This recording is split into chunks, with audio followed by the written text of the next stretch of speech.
Hola mis hermanos, que el Señor les bendiga. Una vez más estamos con usted a esta hora. Gracias al Señor, ¿cierto? Es una bendición el poder tener la oportunidad de juntarnos vía este medio y sabiendo que el Señor ha estado con nosotros, sin perder evidentemente la posibilidad de estar orando el uno por el otro, de estar orando por nuestras necesidades. Ya hemos sabido de algunas realidades de hermanos que están sin trabajo por esta realidad. Así que les pido que estemos orando, ¿cierto? Por nuestra congregación, por nuestra hermandad y también, lógico, por la salud de cada uno de ellos. Así que, hermanos queridos, frente a esta realidad, les invito siempre a estar dispuestos para interceder por cada uno de nuestros hermanos y hermanas. Les invito a que oremos. Señor, a esta hora nos presentamos junto con mis hermanos que van a escuchar este audio, este video, ante tu presencia, solicitando que tu gracia esté en medio de cada uno de nosotros. Padre, ayúdanos a entender también tu palabra a esta hora y que tu mano siempre soberana, con toda autoridad, pueda tocar nuestras vidas, nuestras familias, nuestra comuna, nuestro país. Padre, a ti entregamos toda nuestra realidad, en el nombre de Jesús. Amén. En este día les traigo, hermanos queridos, una palabra en el libro de Romanos, ¿ya? Una carta hermosa, una carta escrita por Pablo, una carta que se le escribió a una iglesia que Pablo no conocía, que no había visitado, pero que también quiso entregar un lindo mensaje. ¿Ya? Este mensaje como tema principal es que Pablo quería mostrar que Dios es justo, ¿ya? Y en esta justicia Pablo desarrolla muchas cosas dentro de la temática del libro, ¿no? Un libro interesante, un libro que nos va a llamar la atención. Donde me quiero detener, hermanos queridos, es en el capítulo número 8, ¿ya? Y el capítulo número 8 interesante, ¿no? Desde la mirada de lo que es la ley versus la gracia de Dios.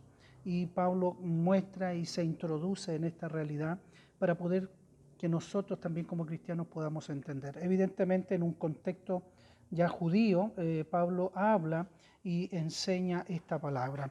El capítulo 8 nos va a hablar mucho de lo que es la ley, lo que era la ley que fue impuesta al pueblo, ¿ya? Y una ley que tenía que cumplirse conforme, ¿cierto?, a la ordenanza que había, ¿no? Pero Pablo hace un paralelo ahora, hermanos, para poder entender entre que la ley se cumplía a través de las obras, pero evidentemente ahora en este regalo que Dios nos dio, que es el Espíritu Santo, nosotros debemos vivir en el Espíritu.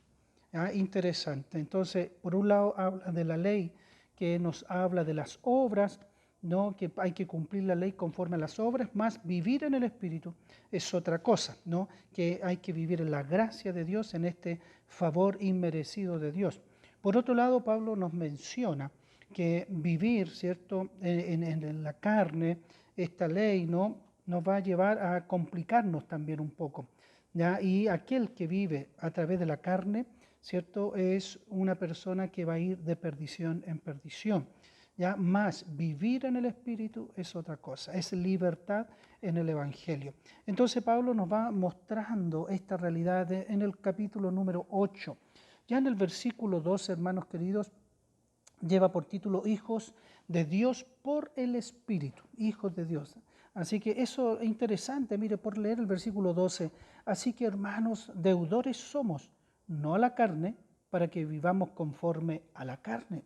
Porque si vivís conforme a la carne, moriréis. Mas si por el Espíritu hacéis morir las obras de la carne, dice, viviréis. Por lo tanto, hace este paralelo, la carne versus el Espíritu. Hermanos queridos, ¿por qué lo quiero llevar a usted a esta realidad? Porque evidentemente el Señor nos está pidiendo que vivamos en el Espíritu. Viviendo en el Espíritu vamos a poder también enfrentar la realidad que estamos viviendo en este tiempo. Viviendo en el Espíritu vamos a ir entendiendo lo que Dios quiere hacer, está haciendo y lo que va a hacer para cada uno de nosotros. Por eso la pregunta es, ¿cómo estamos viviendo nuestra vida cristiana? ¿La estamos viviendo en la carne o la estamos viviendo en el Espíritu? El que vive en el Espíritu es que es un hijo de Dios, que ha creído en Cristo, que ha dejado a Cristo como el Señor en el corazón. Por eso la palabra. Entonces Pablo va argumentando y va argumentando todo esto. Y interesante otro versículo, mire, porque en esperanza fuimos salvos, pero la esperanza que se ve no es esperanza, porque lo que alguno ve, ¿a qué esperar? Es decir, la esperanza, lo que viene. Nosotros tenemos esperanza que el Señor viene a buscar su iglesia. Vivimos en esperanza. Por lo tanto, eso es lo que tiene que tener usted, porque lo que vemos ya no es esperanza, porque lo estamos viendo. Pero esperanza es lo que viene, lo que no vemos, pero lo creemos. Benditos somos aquellos que hemos creído en el Señor, ¿cierto? Sin ver, pero creemos en el Señor. Me quiero detener, hermanos queridos, en el versículo 31 en adelante. Una vez concluyendo Pablo, que dice que es mejor vivir en el Espíritu, vivir buscando a nuestro Señor en el Espíritu, dice lo siguiente, hermanos queridos. Miren, versículo 31. ¿Qué pues diremos a esto? Si Dios es por nosotros, ¿quién contra nosotros? El que no escatimó ni a su propio Hijo, sino que lo entregó por todos nosotros. ¿Cómo no nos dará también con Él todas las cosas? ¡Qué hermoso! Todas las cosas, ¿cierto? A través de Jesús, Él nos va a dar todas las cosas. Mire, y sigue, ¿quién acusará a los escogidos de Dios? Dios es el que justifica. Claro, Dios a través de Jesús nos justificó, por lo tanto, vamos a estar igual en el enfrentamiento con nuestro Señor. Él nos va a enfrentar, nos va a ver nuestra realidad, nos va a preguntar, pero sabemos que el Señor ya nos ha justificado, que tenemos la salvación, que entramos con la victoria a la presencia del Señor. Por lo tanto, Dios nos mira a través de Jesús. Versículo 34 del capítulo 8. ¿Quién es el que condenará? Cristo es el que murió, más aún, el que también resucitó, el que además está a la diestra de Dios, el que también intercede por nosotros. Hermanos queridos, qué lindo es entender que nuestro Señor Jesucristo está intercediendo por nosotros. Hemos sido justificados, estamos viviendo en el Espíritu. Debemos cada día entender esta verdad porque Jesús intercede por nosotros. Hermanos, en este tiempo Jesús sigue intercediendo por tu realidad, sigue intercediendo por la realidad de aquellos que estamos dejando en el altar de la gracia a través de la oración. ¡Ay, qué hermoso! Entramos ahora en otro versículo del capítulo 8, versículo 35. ¿Quién nos separará del amor de Cristo? ¿Tribulación o angustia? ¿O persecución? ¿O hambre? ¿O desnudez? ¿O peligro? ¿O espada? Hermanos queridos, nada nos podrá separar del amor del Señor, ni el coronavirus nos puede separar del amor del Señor. Por eso que confiemos en Él, confiemos en el Señor. Van pasando los días, por supuesto, se van escuchando más cosas, pero nada ni nadie nos puede separar del amor del Señor. Sigue escribiendo Pablo a una iglesia que estaba en Roma. Como está escrito en el Salmo 44, versículo 22, toma, ¿cierto? Pablo y lo menciona, por causa de ti somos muertos todo el tiempo. Somos contados como ovejas de matadero. Por supuesto, no estamos libres de cosas, tenemos sufrimientos, tenemos diferentes realidades, hermanos, pero el Señor nos justifica, el Señor nos cuida y de Él nada nos va a separar. Mire, y ahora quiero que usted al terminar esta reflexión se vaya con la seguridad en el corazón. Antes, en todas estas cosas, ¿cuáles cosas? Estas cosas de persecución, hambre, angustia, tribulación, todo eso. Antes estamos siendo nosotros más que vencedores. Somos más que vencedores, pero no por nuestra propia fuerza. Somos más que vencedores por medio de aquel que nos amó.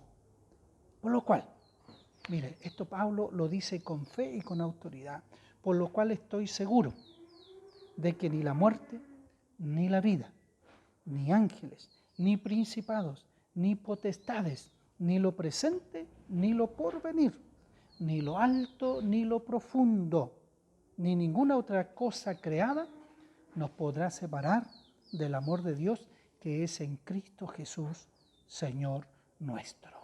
Nuestro Señor Jesucristo es el Señor nuestro. Vivimos en el Espíritu para estar en la intimidad con Él. Buscamos sus cosas. practicamos sus principios. Ese es el esfuerzo en este proceso de santidad que tenemos. Somos más que vencedores. La palabra escribe que somos victoriosos, mis hermanos. Por lo tanto, ánimo pronto.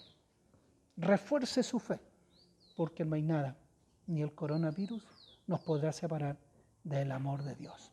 Hermanos queridos, tome esta palabra, hable con el Señor, pídale su resguardo, porque es nuestro Dios. Solamente Él nos puede levantar, nos puede animar y nos puede librar de todo mal. El amor de Dios. Pero ¿sabe? Tenemos que buscar en el Espíritu. Hermano querido, Dios le bendiga, que tenga un lindo día martes, esta tarde que queda, ¿cierto? Y que jueves ya, sí, el martes fue el que mandé. Hoy es jueves, así que Dios les bendiga, un abrazo cariñoso de parte de la familia pastoral, como decimos siempre para ustedes. Acuérdense, nos estamos comunicando por teléfono, estamos llamando mucho, tanto los diáconos de la iglesia y nosotros mismos. ¿Ya? Así que Dios les bendiga, que la bendición del Señor llene su casa, su hogar, su familia y les guarde de todo mal.